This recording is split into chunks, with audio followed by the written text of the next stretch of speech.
Hey BG Squad, on this week's Your Voice, we wanted to talk with people on the front lines. We know this pandemic has impacted so many people in different ways, but rarely have we heard from essential healthcare workers about their experience. So it's time to find out.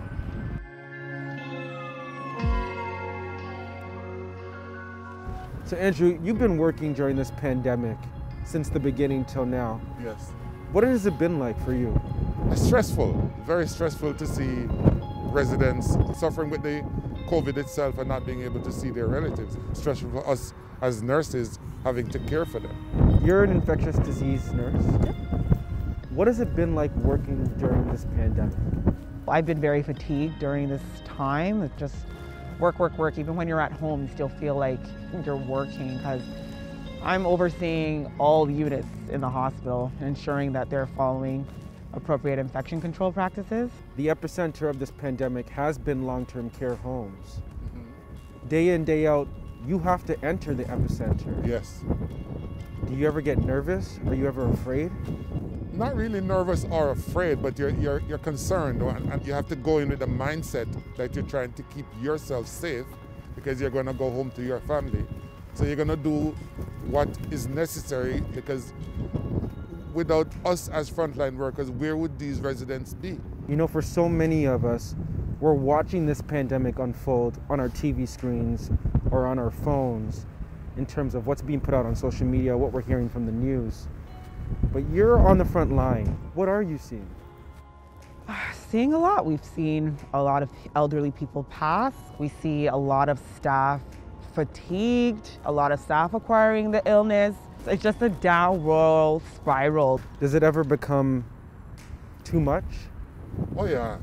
Yeah, when you see lots of residents dying, because you're used to maybe one person dying, but to 6 persons dying at one time or 12 persons dying in succession, it's not as easy. What would you say has been the hardest part? I think the hardest part is the unknown. Just when we thought we were doing well, there's now other strains. So it's challenging not knowing what the future really holds. You work on the front lines, Yeah. but you yourself contracted the virus. Yes, I did. What was that like?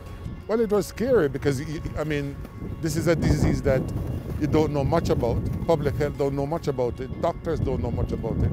So you're listening to all that they're saying that are symptoms, you're wondering, you're checking yourself. Am I going to develop the symptoms? Am I going to get worse?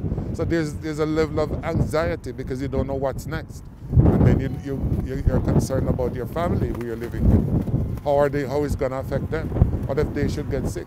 Both of my sisters contracted the virus and I live with one of them, so. What was that like? It was interesting. Luckily at the time I had a place where I could quarantine, but not everyone has that. When you look on the TV or on social media and you see people who don't believe this pandemic is real, how does that make you feel? And what do you have to say to them? Those people are crazy. We can't deny that it's here, it's killing people. How it got here, it really doesn't matter. It is important though that we work together and we try to fight this thing. You know, we're 1 year into this pandemic now. Are you hopeful for the future? I am, and I know it's still a long way to go. I mean, we are seeing a turnaround in numbers. There is a bit of a decline right now, which gives me some hope. So I'm just hoping everyone continues to do what they're doing, and we could probably get out of this sooner than later. And to all our essential healthcare workers, we just want to say thank you. And please know we appreciate it.